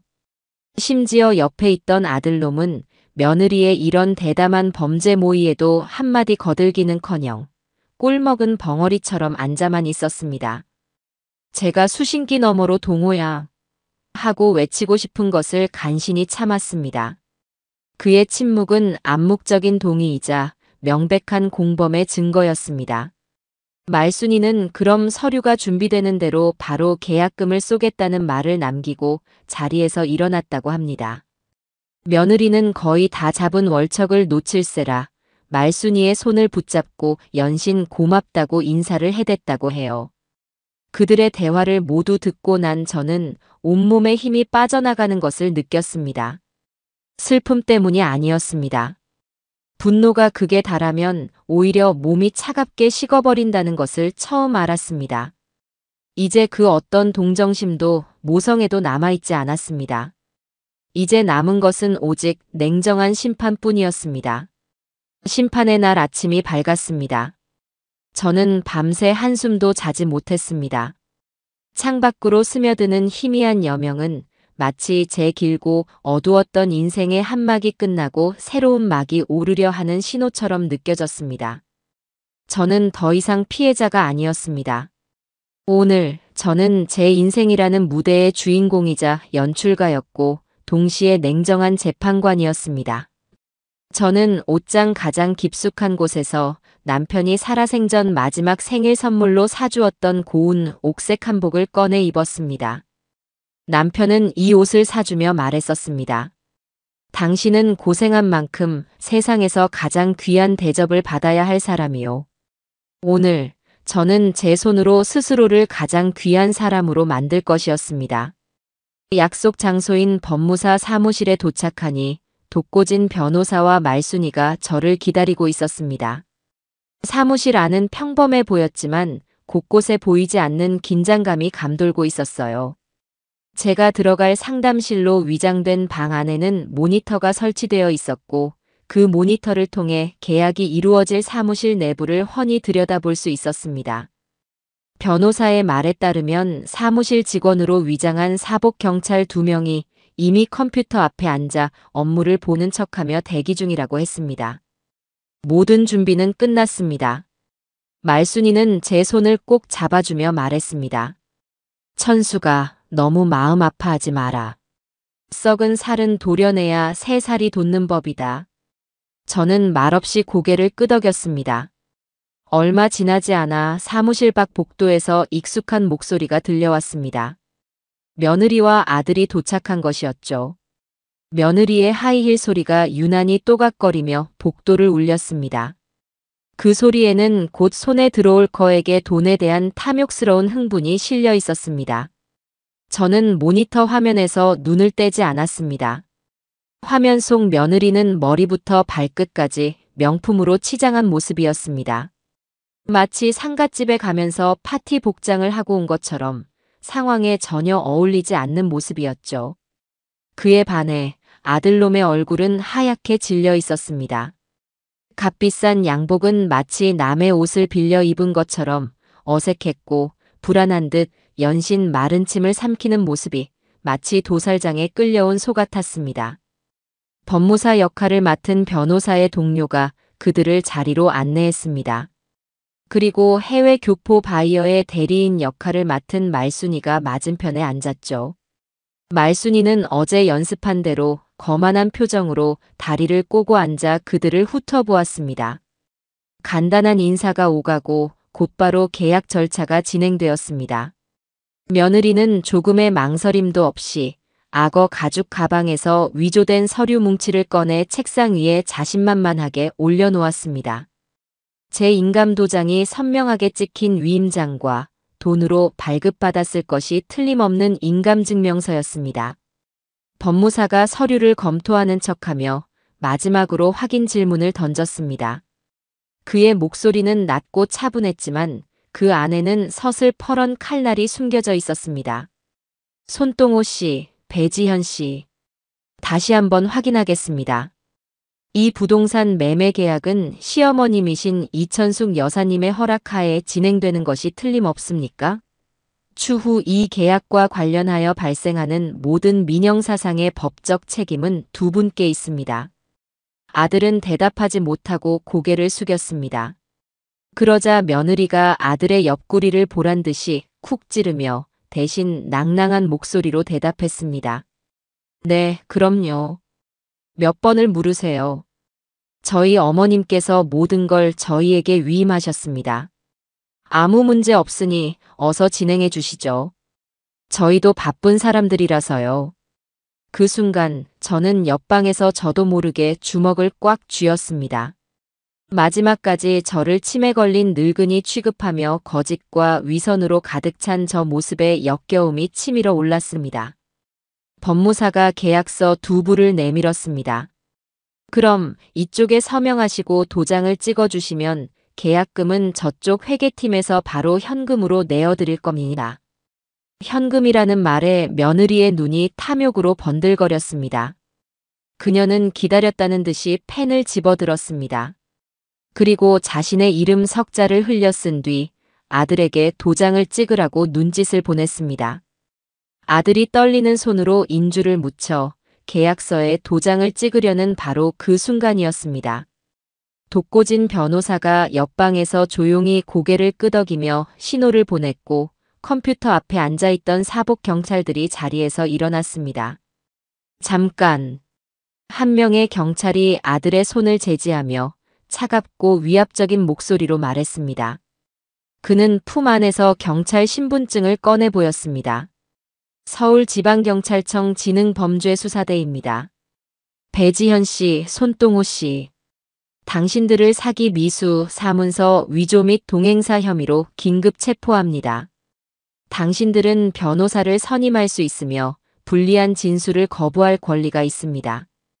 사무실의 공기가 순간 얼어붙었습니다. 며느리는 무슨 상황인지 파악하지 못하고 동그랗게 뜬 눈으로 경찰과 법무사를 번갈아 쳐다보았습니다. 뭐라고요? 경찰? 체포라니요? 이게 무슨 소리예요? 지금 무슨 몰래카메라 같은 거 하는 거예요? 당신들 뭐야? 경찰입니다. 배지현 씨, 당신이 제출한 이 위임장 전부 위조된 겁니다. 또한 당신이 찻집에서 이 범행을 모의한 정황 전부 녹음 및 녹화되었습니다.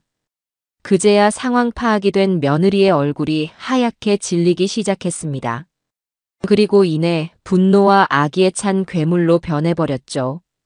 거짓말. 이게 다 무슨 함정이야. 당신들 저 늙은이랑 한패지. 이 사기꾼들아. 며느리는 고함을 지르며 책상을 뒤엎으려 했지만 다른 경찰에게 팔을 제압당하고 말았습니다. 그녀의 가느다란 손목에 차가운 금속성의 수갑이 채워지는 철컥 소리가 사무실 안에 섬뜩하게 울려 퍼졌습니다. 아들놈은 그 자리에 그대로 주저앉아 아이처럼 엉엉 울기 시작했습니다. 모든 것이 끝났다는 절망감이 그의 온몸을 짓누르는 듯 했습니다. 바로 그때 옆방의 문이 스르륵 열렸습니다. 제가 고운 한복 차림으로 그들 앞에 모습을 드러냈습니다. 휴게소에서 헤어진 이후 처음으로 마주하는 순간이었습니다. 저는 더 이상 그들의 기억 속에 있는 초라하고 힘없는 늙은이가 아니었습니다. 제 인생의 재판관으로서 그들의 죄를 심판하기 위해 그 자리에 서 있었습니다. 저를 발견한 아들은 거의 기어가다시피 제게 다가와 바짓가랑이를 붙잡고 애원했습니다. 그의 울음소리는 처절했지만 제 마음을 움직이지는 못했습니다. 어머니, 어머니, 제가 잘못했어요. 제가 정말 죽을 죄를 지었습니다. 저 여자가 시키는 대로 한 것뿐이에요. 제발, 제발 한 번만 용서해 주세요. 네, 어머니. 저는 아무 말 없이 제게 매달리는 아들의 얼굴을 차갑게 내려다보았습니다. 그 순간 수갑을 찬 채 끌려가던 며느리가 저를 발견하고는 악귀처럼 소리쳤습니다. 이천숙, 너였어. 이 모든 게 네가 꾸민 짓이었어. 이 늙은 여우 같은 할망구. 내가 감옥에 가더라도 너는 내가 가만 안 둬. 내가 나가서 다 뒤집어 엎어버릴 거야. 경찰들이 며느리의 입을 막으며 사무실 밖으로 끌고 나갔습니다. 저는 마지막까지 제게 저주를 퍼붓는 며느리에게서 시선을 돌려 여전히 제 발치에서 울고 있는 아들에게 나지막이 말했습니다. 일어나거라. 네 죄는 나에게 용서를 빌 일이 아니다. 법의 심판을 받고 평생을 속죄하며 살아라. 그리고 남 탓하지 마라. 네 인생을 망친 것은 저 계집이 아니라 너 자신의 나약함이다. 어머니. 그리고 똑똑히 들어라. 네가 네 어미를 산채로 내다버리기로 마음먹은 그 순간부터 너는 더 이상 내 아들이 아니다. 우리의 인연은 오늘 여기서 끝이다. 저는 제 바지를 붙잡은 아들의 손을 매정하게 떼어냈습니다. 그리고는 단 한 번도 뒤돌아보지 않고 그 지옥 같은 사무실을 걸어 나왔습니다. 복도를 지나 건물 밖으로 나오자 눈부신 햇살이 제 얼굴 위로 쏟아졌습니다. 길고 길었던 싸움이 끝났습니다. 제 손에는 아무것도 남지 않았지만 이상하게도 마음은 날아갈 듯이 가벼웠습니다. 저는 비로소 제 인생의 완전한 주인이 되었습니다. 이제부터는 오롯이 저 자신만을 위한 삶을 살아갈 것이었습니다. 법무사 사무실의 차가운 공기를 등지고 세상 밖으로 나왔을 때 저는 비로소 제가 얼마나 오랫동안 어둡고 축축한 동굴 속에서 살아왔는지를 깨달았습니다. 눈부신 햇살에 잠시 눈을 찌푸렸지만 이내 제 두 눈은 세상의 빛에 익숙해졌습니다. 제 인생의 시간은 다른 속도로, 다른 밀도로 흐르기 시작했습니다. 이전까지의 시간이 자식이라는 무거운 멍에에 묶여 질질 끌려가는 시간이었다면 이제부터는 온전히 제 의지대로, 제 보폭대로 우주를 향해 걸어 나가는 시간이었습니다. 그 첫걸음은 바로 경찰서로 향하는 것이었습니다. 저는 더 이상 떨지 않았습니다.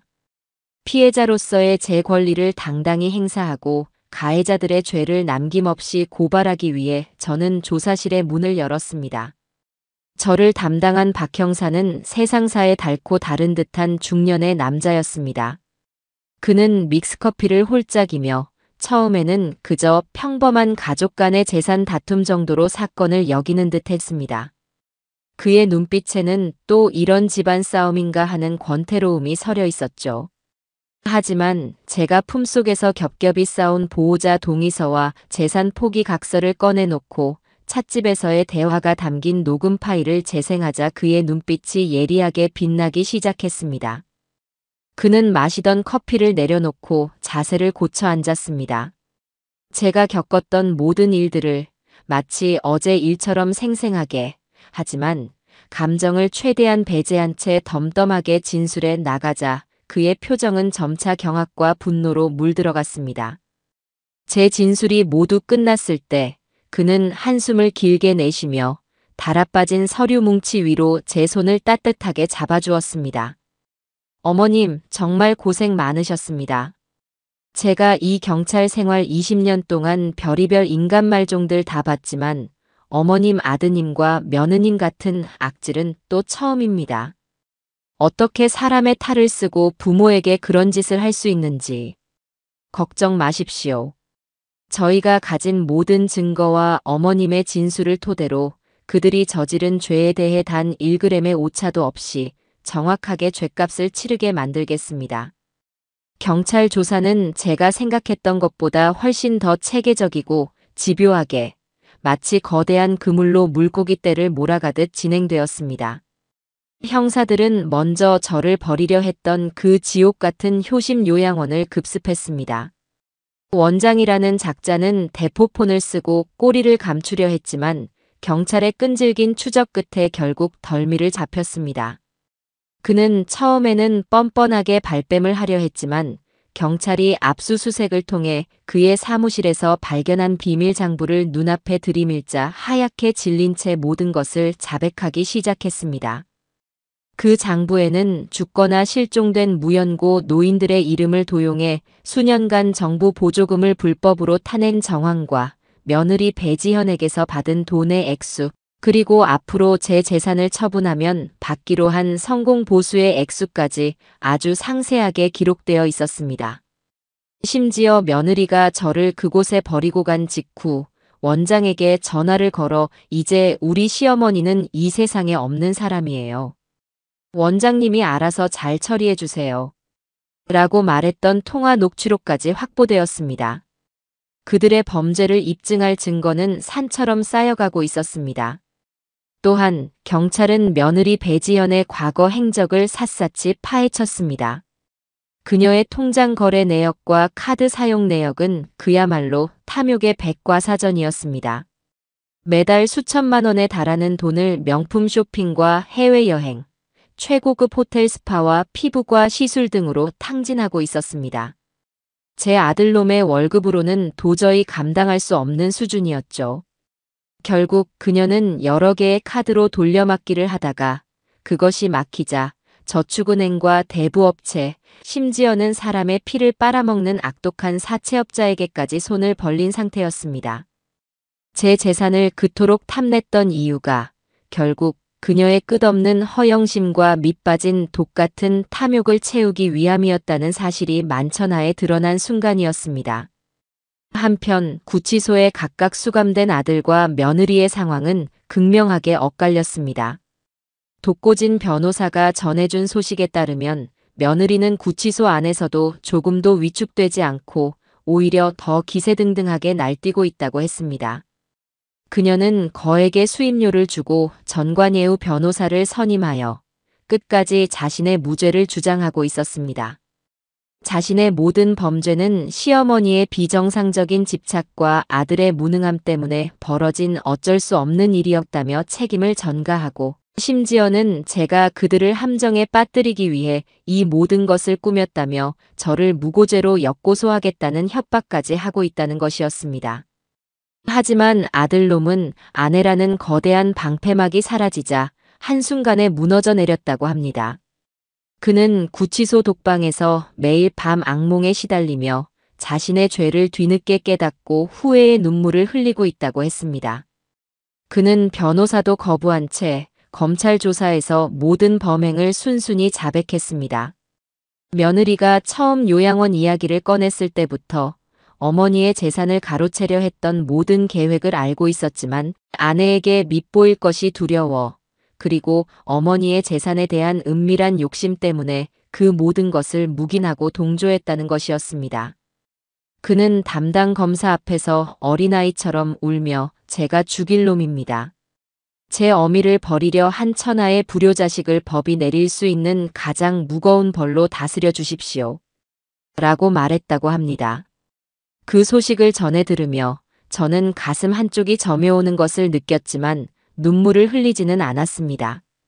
그를 향한 마지막 남은 연민의 찌꺼기마저 제 마음속에서 차갑게 말라붙어 버렸기 때문입니다. 몇 달 뒤 마침내 재판이 열렸습니다. 저는 법정의 증인으로 출석해야만 했습니다. 법정으로 들어서는 복도에서 저는 수의를 입은 채 포승줄에 묶여 들어오는 아들과 며느리의 모습을 보았습니다. 몇 달 사이에 며느리는 화려했던 모습을 모두 잃고 도끼만 남은 초췌한 몰골로 변해 있었습니다. 그녀는 저를 발견하자 잡아먹을 듯이 노려보았습니다.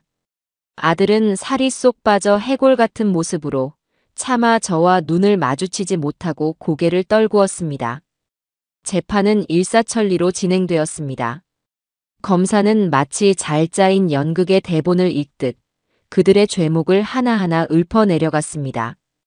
위조된 서류, 녹음된 파일, 요양원 원장의 증언, 며느리의 채무 관계, 그리고 제가 제출한 모든 증거들. 그들의 범죄는 빼도 박도 못할 명백한 사실이었습니다.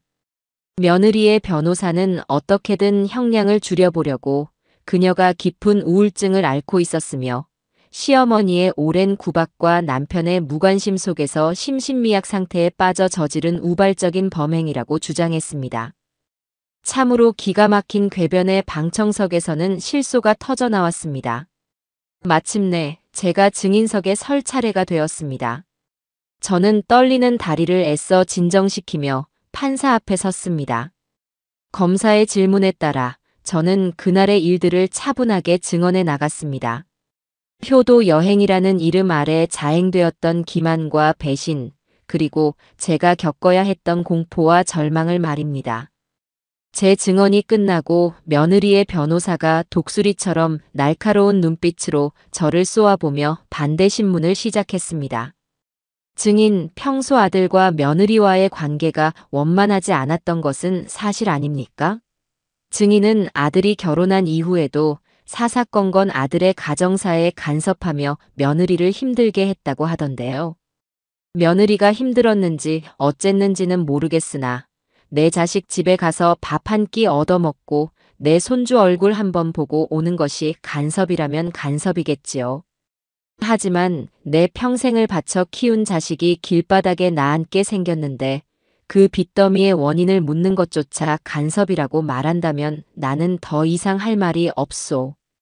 증인, 아들과 며느리가 증인을 좋은 요양원에 모시고 가려 했던 것을 너무 예민하게 받아들여 오해한 것은 아닙니까? 연세도 있으시니 기억이 왜곡되었을 가능성도 있지 않습니까? 저는 그 말을 듣고 저도 모르게 실소를 터뜨렸습니다. 그리고는 변호사의 눈을 똑바로 쳐다보며 시장에서 생선을 팔던 그 쩌렁쩌렁한 목소리로 말했습니다. 내 나이가 70이 넘었고 배운 것 없이 시장에서 평생을 살았소. 하지만 내 정신은 하버드 법대를 나온 당신보다 훨씬 더 또렷하고 내 기억은 어제 일처럼 생생하오. 내가 묻겠소. 변호사 양반, 당신은 당신 어머니께 효도를 하겠다면서 낡은 옷 몇 벌만 챙겨드리고 통장과 도장은 떼어놓고 심지어 수면제까지 몰래 타먹여서 연고도 없는 무허가 시설에 무연고자로 등록하려고 한단 말이오. 그게 당신 집안의 효도 방식이오. 제 말에 법정하는 순간 정적으로 휩싸였고 이내 방청석 여기저기서 폭소가 터져 나왔습니다. 변호사의 얼굴은 시뻘겋게 달아올랐고 판사는 엄숙한 표정으로 재판봉을 두드렸습니다. 마지막 최후 진술에서 아들은 흐느끼며 자신의 죄를 모두 인정하고 어머니께 용서를 구했습니다. 하지만 며느리는 끝까지 뉘우치지 않았습니다. 그녀는 고개를 빳빳이 든 채 모든 것이 세상과 시어머니 탓이라며 자신은 억울하다고 소리쳤습니다. 그리고 마침내 선고의 날이 밝았습니다. 판사는 판결문을 읽어 내려가기 전 아주 이례적으로 두 피고인에게 깊은 훈계를 했습니다.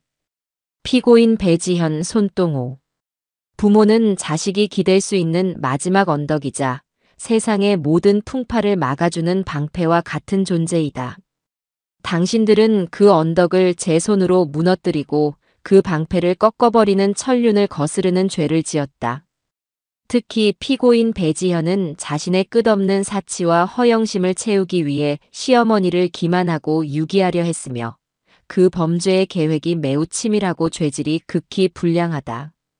또한 법정에 서 있는 이 순간까지도 단 한 번의 반성의 기미조차 보이지 않아 장기간 사회로부터 격리하여 엄벌에 처함이 마땅하다. 피고인 손동호 또한 아내의 범행을 맡기는커녕 이에 동조하고 방관함으로써 아들로서의 최소한의 도리마저 저버렸다. 다만 모든 죄를 자백하고 깊이 뉘우치고 있는 점, 그리고 피해자인 어머니 또한 아들의 처벌을 강력하게 원치 않는다는 탄원서를 제출한 점을 참작한다. 판사는 잠시 숨을 고른 뒤 판결을 내렸습니다.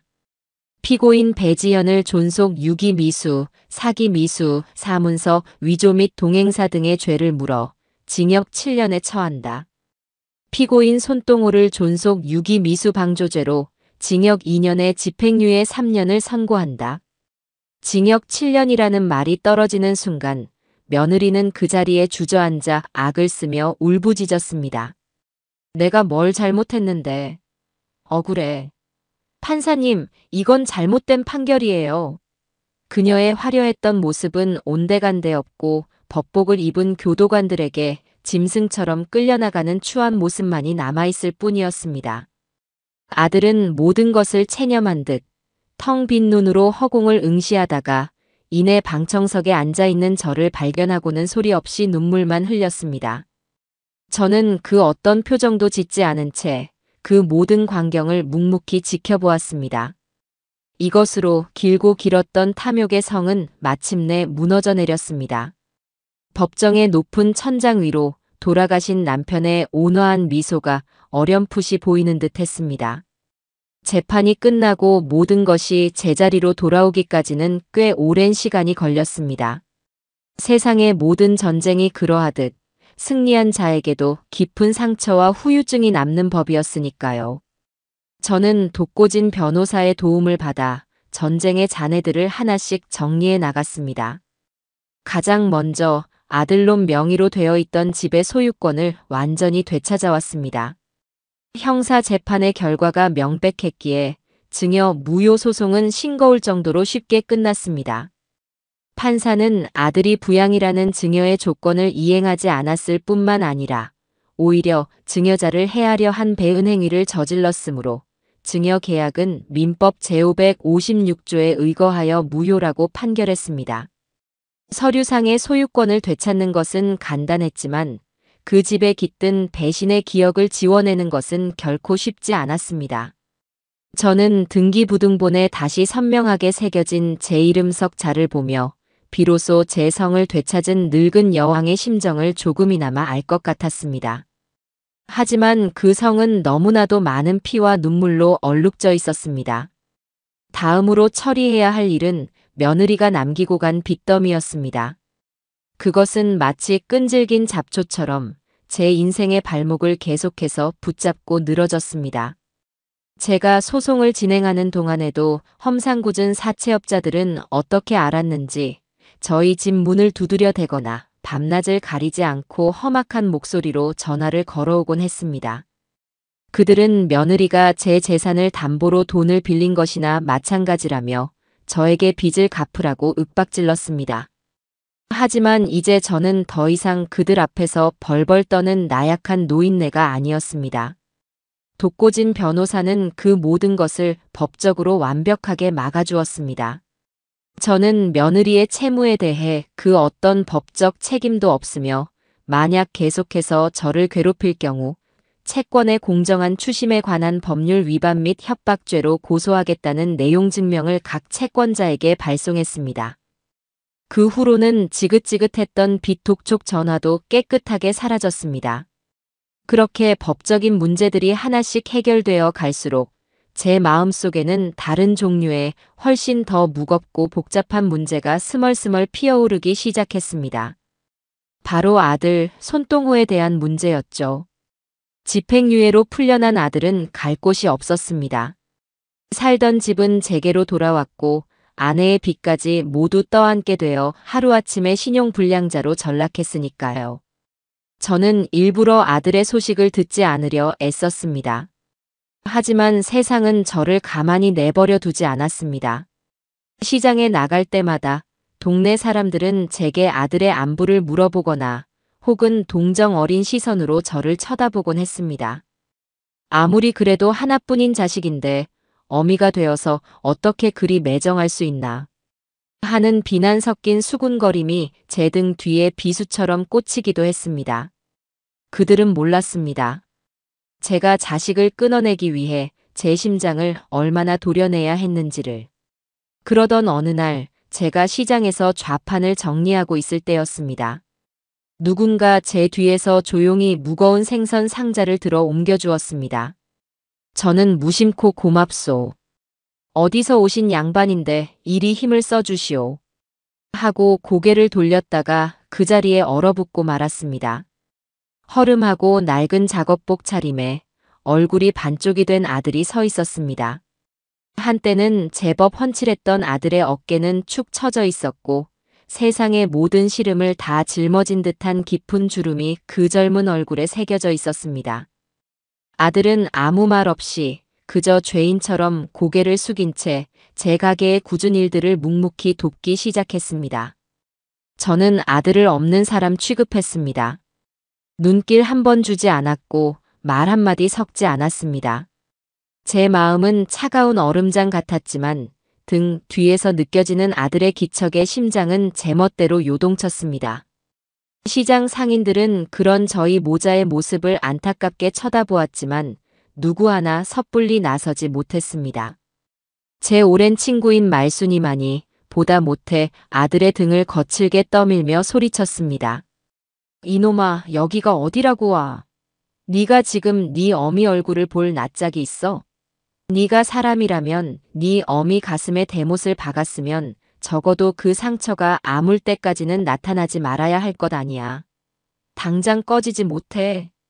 아들은 말순이의 호통에도 아무런 대꾸 없이 그저 꾸벅 고개를 숙이고는 도망치듯 자리를 떠났습니다. 그날 이후로 아들은 더 이상 제 시장 가게에는 나타나지 않았습니다. 대신 그는 저희 집 앞에서 저를 기다리기 시작했습니다. 처음에는 그저 길 건너편 전봇대 뒤에 숨어 제가 집으로 들어가는 모습을 지켜보기만 했습니다. 하지만 날이 갈수록 그는 점점 더 집 가까이로 다가왔습니다. 비가 오는 날에는 편의점에서 산 작은 우산 하나로 비를 피하며 눈이 오는 날에는 온몸이 눈사람처럼 하얗게 변한 채로 그는 매일같이 저희 집 대문 앞을 지켰습니다. 저는 CCTV 화면을 통해 그런 아들의 모습을 매일같이 지켜보았습니다. 제 마음은 하루에도 수십 번씩 천국과 지옥을 오갔습니다. 어미를 버리려 했던 아들의 배신과 법정에서 제게 용서를 구하던 그의 비참한 모습을 떠올리면 당장이라도 소금을 뿌려 쫓아내고 싶다가도 갓난아기 때 제 품에 안겨 평화롭게 잠들었던 아들의 얼굴, 처음으로 엄마라고 불렀을 때의 벅찬 감동, 아장아장 걸음마를 떼던 작은 발을 떠올리면 가슴이 미어지는 것 같았습니다. 저는 밤마다 잠을 이루지 못하고 돌아가신 남편의 사진을 붙잡고 물었습니다. 여보, 나 어떡하면 좋아요? 저놈을, 저 왼수를 어떡하면 좋으냐고요? 당신이 살아있었다면 나처럼 이렇게 모질게 끊어낼 수 있었을까요? 사진 속 남편은 그저 온화한 미소만 짓고 있을 뿐이었습니다. 시간은 그렇게 하염없이 흘러 어느덧 뼛속까지 시린 초겨울이 되었습니다. 그날은 유난히 진눈깨비가 섞인 비바람이 거세게 불던 밤이었습니다. 저는 CCTV 화면 속에서 얇은 잠바 하나만 걸친 채 비를 피하지도 않고 웅크리고 앉아있는 아들의 모습을 보았습니다. 그의 어깨는 흠뻑 젖은 채 가늘게 떨리고 있었습니다. 그 모습을 보는 순간 제 마음속에서 무언가 툭 하고 끊어지는 소리가 났습니다. 모성애도 동정심도 아니었습니다. 그저 내 배 아파 낳은 생명을 저렇게 길바닥에서 얼어 죽게 내버려 둘 수는 없다는 인간으로서의 마지막 도리 같은 것이었을지도 모릅니다. 저는 부엌으로 가 밥을 짓기 시작했습니다. 그리고 아들이 어릴 적 감기 기운이 있을 때마다 끓여주었던 뜨끈한 콩나물국을 끓이고 그가 가장 좋아했던 돼지고기 김치찌개를 끓이고 짭짤한 계란말이를 부쳤습니다. 따뜻한 밥과 반찬들을 작은 밥상에 차려 현관으로 가지고 나갔습니다. 저는 문을 활짝 열지 않고 밥상이 겨우 드나들 수 있을 만큼만 살짝 열었습니다. 문틈으로 흠뻑 젖은 아들의 초라한 모습이 보였습니다. 아들은 저를 발견하고는 화들짝 놀라 자리에서 일어났습니다. 어머니. 저는 아들의 눈을 쳐다보지 않고 밥상을 문 앞에 내려놓으며 차갑게 말했습니다. 먹어라. 어머니, 제가 잘못했습니다. 정말 잘못했습니다. 제가 평생 속죄하며 살겠습니다. 아들은 밥상 앞에 무릎을 꿇고 빗물인지 눈물인지 모를 액체를 뚝뚝 흘리며 울기 시작했습니다. 저는 그런 아들을 외면하며 마지막 말을 건넸습니다.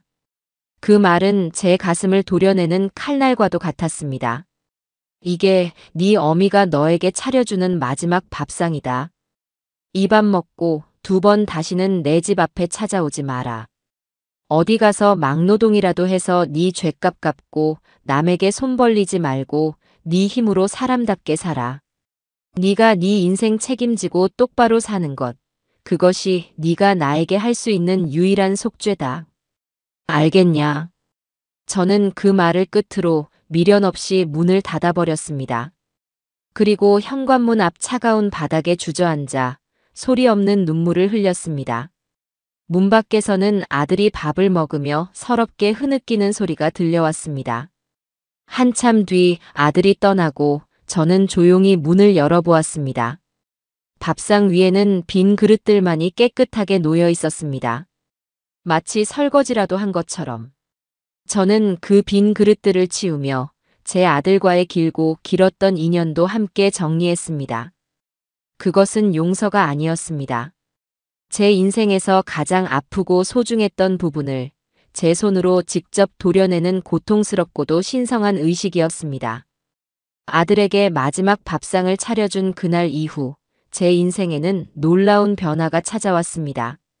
제 어깨를 평생 짓누르던 거대한 바위덩이가 사라진 기분이었습니다. 더 이상 저를 짓누르던 과거의 그림자는 없었습니다.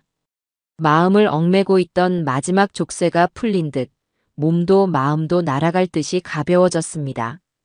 저는 가장 먼저 제 평생의 역사가 담긴 이 낡은 빌라와 시장의 가게를 처분하기로 결심했습니다.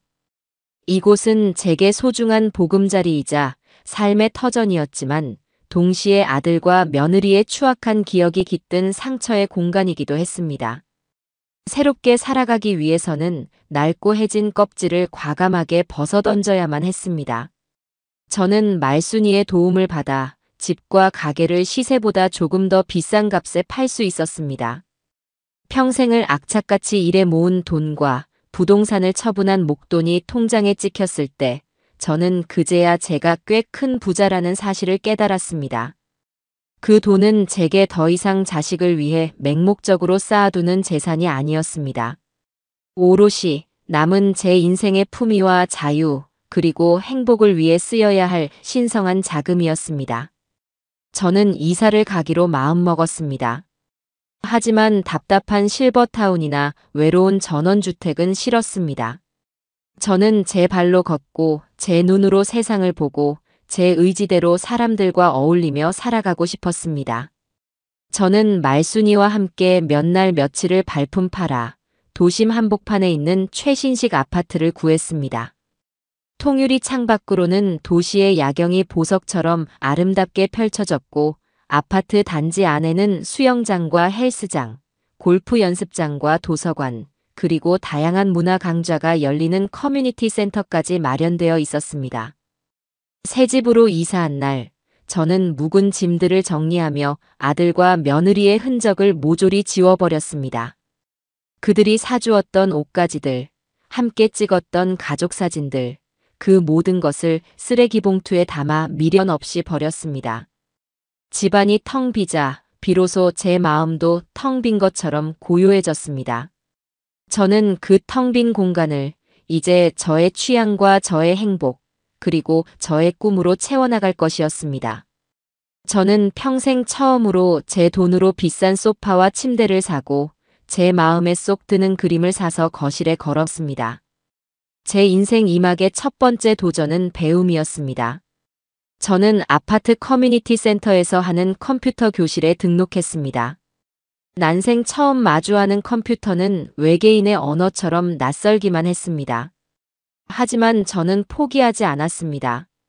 시장에서 생선 대가리를 수만 번도 더 갈랐던 그 끈기로 매일 밤낮으로 컴퓨터와 씨름했습니다.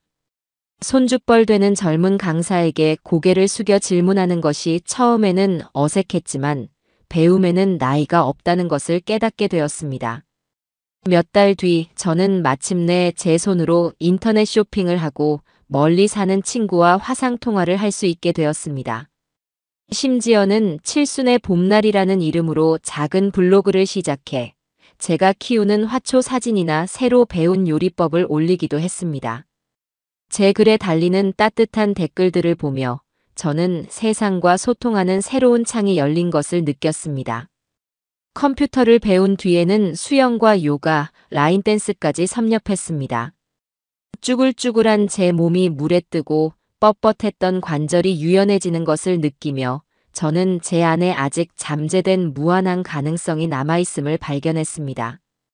두 번째 도전은 여행이었습니다.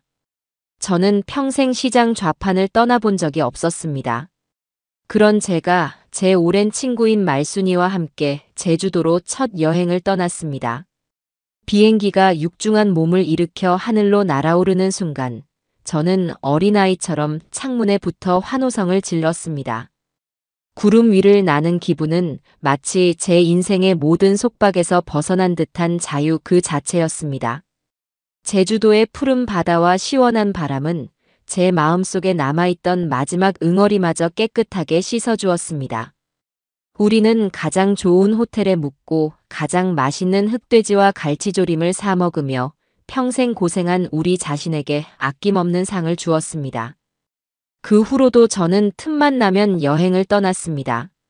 아름다운 단풍을 보러 내장산에도 가고 고즈넉한 한옥의 정취를 느끼러 경주에도 갔습니다. 심지어는 노래교실에서 만난 친구들과 함께 난생 처음으로 해외여행이라는 것도 떠나보았습니다.